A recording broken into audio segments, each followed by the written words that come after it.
What happened with the accident? I'm not sure. I pull out of my neighbor's driveway every day. Yeah. I always go to take a left to go to 7-Eleven, get some food. That's it. I just didn't see the car. It was a collision.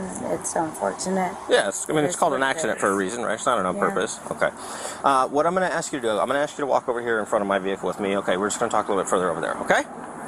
All right. So the reason why they called me out, okay, the initial officer who came up and started talking with you thinks he might have seen a few signs of impairment with you. All right.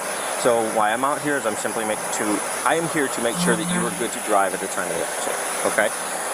So understanding that you were involved in an accident, what I got to let you know, okay, the officers over there, they're doing what's called a civil crash investigation.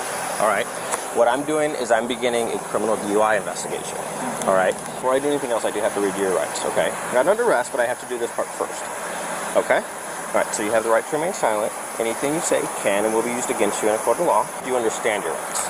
I do understand my rights. Okay. I'm just wondering how it escalated to this point because I was going to take a left. Sure. And we collided, but why did it come to this? Because, like I just said, what do you do for work?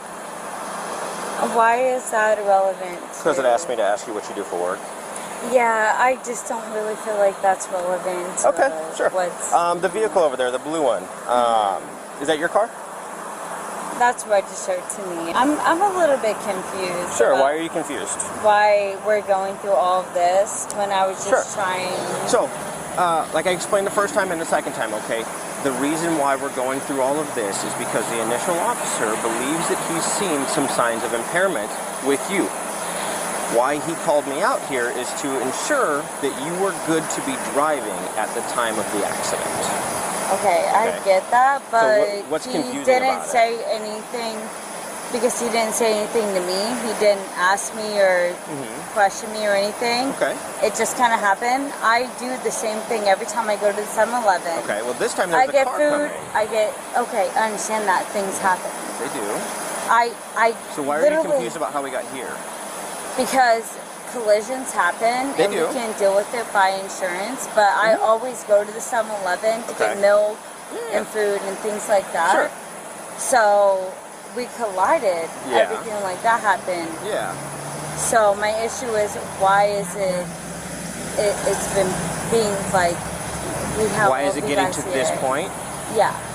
Because the initial officer thinks he saw a few signs of impairment he did not talk with to you, me or tell me to and do that's anything. not something that he has to do. That's why he asked me to come out and speak with you. Okay, I get that. That's fine. Okay. I understand. Are we on the same page now?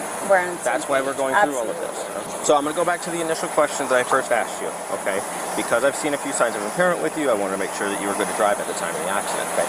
Is it okay if I take a look at your eyes? It's a yes or no. I guess. What I'm trying to do is I'm trying to afford you every opportunity to show me that you were good at the time of the accident. That's why we go through all of this, okay? At the end, every time I come out and I talk to somebody about this, all I do is DUIs.